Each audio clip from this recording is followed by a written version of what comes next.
Estamos de volta e agora com o nosso último bloco e nós vamos para as ruas saber quais são as dúvidas da população no quadro O Povo Quer Saber. Eu não gosto de rede social e não faço parte de nenhuma. Será que eu vou ter problema na hora de procurar um emprego no futuro? Já falamos um pouquinho disso, mas Já né? falamos exatamente disso. É uma qualificação cada vez mais importante entender como lidar, entender como transitar. Então, eu diria para todas as pessoas, entrem, se habituem, se ambientem, porque pode não ser um problema específico agora, mas eventualmente há de se tornar um problema. Nem que seja pela própria integração social, de repente você está em um ambiente em que todas as pessoas estão cientes do que está acontecendo e você sequer sabe opinar. Você pode passar a ser visto como um outsider, uma pessoa que não é antenada, não acompanha, que tem dificuldade em se atualizar. Esse é que é o grande problema, não é você estar ou não estar especificamente. É o que isso representa para quem está à sua volta no contexto profissional. Vamos para a próxima pergunta. É melhor estar em uma rede social ou em várias? Eu acredito que a boa história é você entender qual que é alguma principal que você considere útil. Tem um perfil, por exemplo, no Orkut, Facebook, que é um perfil com função social, um perfil com função de interação mais básica. De repente você pega o LinkedIn, que é mais empresarial.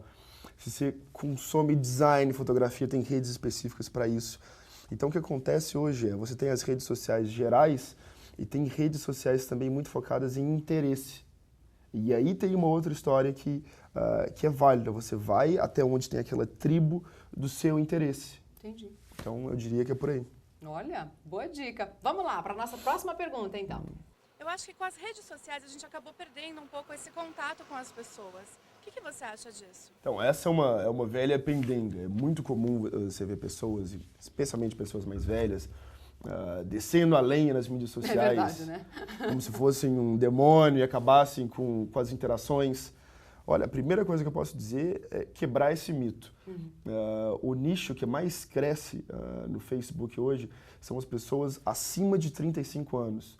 Eu tive numa palestra da Microsoft ano passado, o lançamento do Windows 7, se não me falha a memória, e o nicho onde mais se crescia consumidores da Microsoft, produtos Microsoft, eram pessoas acima de 60 anos. Uau! Crescimento proporcional, ou seja, os vovôs e vovós da vida querendo entrar. Por quê? Porque eles perceberam que é comunicação. Eles querem mandar e-mail, eles querem interagir com os netos, com os bisnetos, com os filhos. Essa é a grande história, a interação. Dentro disso, é muito normal a gente observar distorções. A pessoa que resolveu fazer exclusivamente pelo computador. Isso eu considero um comportamento nocivo. Nada deve ser usado para substituir o quão bom é uma interação pessoal, interação cara a cara, estar no bar, sair com os amigos ou qualquer outra coisa. A rede social, o uso saudável dela, entra para amplificar e fortalecer esses laços. Quantas pessoas hoje a gente mantém contato exclusivamente porque a gente conhece, relembrou que conhece pelas redes sociais, que sequer você manteria contato. E tem pessoas que vão passando pela vida da gente, né, Guilherme? Que a gente, e aí, não sei, você perde o telefone, deixa de ligar, e aí, de repente, você encontra numa dessas redes sociais, Sim, faz parte, mantém contato, mães né? encontrando filhos que não viam há décadas por redes sociais. Então, você pode não ter o e-mail, você pode não ter o telefone da pessoa, mas se você sabe o nome, você pode entrar na rede social e localiza. Então, a rede social, enquanto um catalisador da boa comunicação, da comunicação saudável, é um meio interessante. Bacana. Bom, vamos ver então a outra pergunta que nós temos aqui para o Guilherme. Eu não tenho internet em casa, eu fico em desvantagem na hora de uma contratação? É completamente jurássico. Você imagina, putz, a pessoa não está com internet em casa, hoje é bastante acessível. Se você não tem em casa, procure um ponto próximo, uma lan house. A penetração de lan house hoje é absurda, a maneira como elas estão presentes em qualquer lugar. Então, a internet, enquanto meio de comunicação, meio de estudo, meio de qualificação, meio de integração social, hoje é uma peça fundamental. Então, a não ser que seja uma situação extrema e que realmente não haja recursos, não tenha grana para ter internet em casa. Mas ainda assim, a gente tem os postos da prefeitura hoje também, posto da né? prefeitura, tem postos lan do Acesso a houses. São Paulo, que oferece justamente... Aliás, é uma coisa interessante até de falar aqui, que eles oferecem, Guilherme, até mini oficinas para você aprender a utilizar a internet, preparar o seu currículo e atualizá-lo. E tudo gratuitamente. Sim. Então, é interessante as pessoas também estarem ligadas com isso, né? É essencial, porque não é aquela velha coisa, a internet não é MSN, Orkut, só manda mensagens, e-mails e morreu.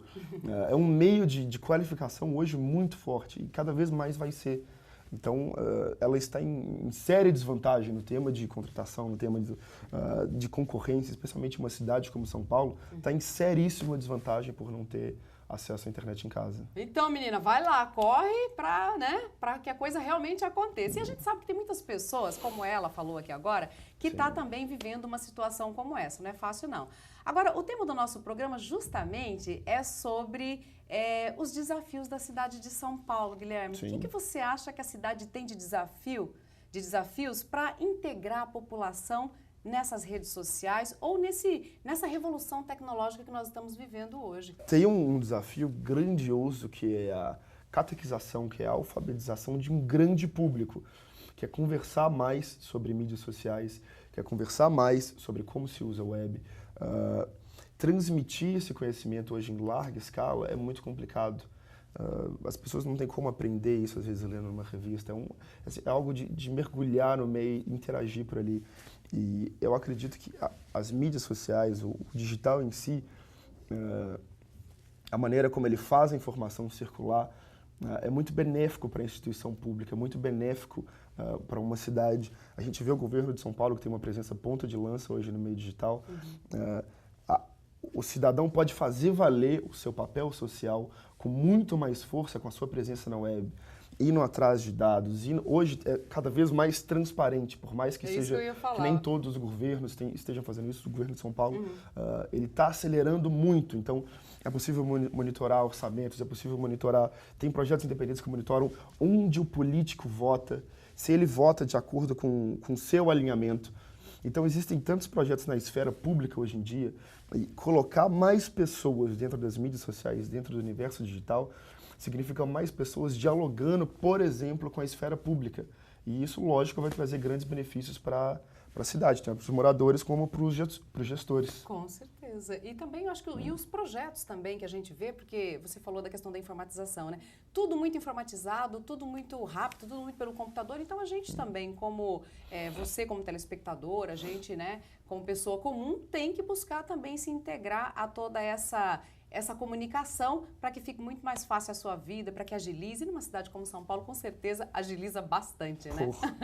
Pra caramba. É isso aí, gente. Bom, agora nós vamos ver o que as pessoas pensam sobre o tema que nós abordamos aqui hoje. Então, eu acho legal porque às vezes você tem um bom site, alguma coisa, e você não precisa fazer currículo, a empresa vai atrás de você, né? E vai muito mais espontâneo, porque você não tem o nervosismo de uma entrevista, nada disso. É bem bacana. Então, minha opinião sobre esse tema é que, assim, eu acho que dá para usar como aliado ou as redes sociais, mas não como requisito de contratação. Então, utilizar os dois, assim, porque as redes sociais dão bastante informações sobre a pessoa, sobre como ela é, coisas que num currículo não dá para se analisar. Então, acho que usar os dois juntos é uma boa ferramenta. Agora, só rede social não é legal, não. Eu acho que não é legal, porque acho que você tem que avaliar não só o perfil da pessoa no que ela coloca para as redes sociais, mas sim a postura da pessoa, a forma como ela fala, a forma como ela age, o que ela tem para te mostrar. Porque por redes sociais ela pode estar mentindo para você e você não sabe exatamente se é aquilo mesmo ou não. Então por isso que eu acho que tem que ser uma coisa presencial, para você ver vestimenta, ver como falar, ver o modo de sentar, de agir, de como se comunicar com as pessoas. Eu acho as redes sociais legais, porque dá para você se comunicar com seus amigos, dá para você expressar suas opiniões e é uma ótima oportunidade para trabalho. E aí, Guilherme, alguma consideração final sobre a opinião do nosso povo? Sim. O que o rapaz de óculos escuros falou é bem interessante.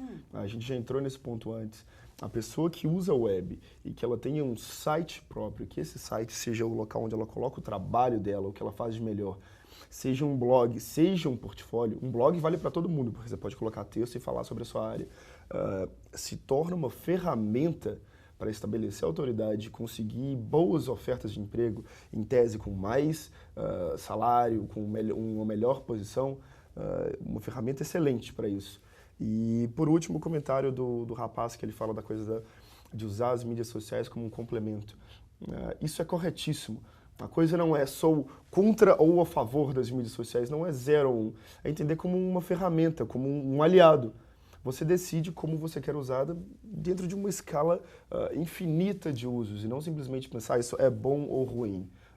Essa visão de 0 e 1 não procede. Pensar nas mídias sociais como um aliado é a melhor maneira de começar a explorar o que elas têm de melhor. Bom? E é isso. Então, quero agradecer a sua participação aqui hoje. Muito obrigada Prazer pela foi sua meu. presença, viu? Sim. Bom, se você quiser participar do nosso programa mandando dúvidas, sugestões ou críticas, então faz o seguinte, ó, entre em contato com a gente através do nosso portal, é o inovasaopaulo.com. E lembrando que lá você também pode assistir esse programa e outros programas na íntegra. Tchau e até o próximo programa.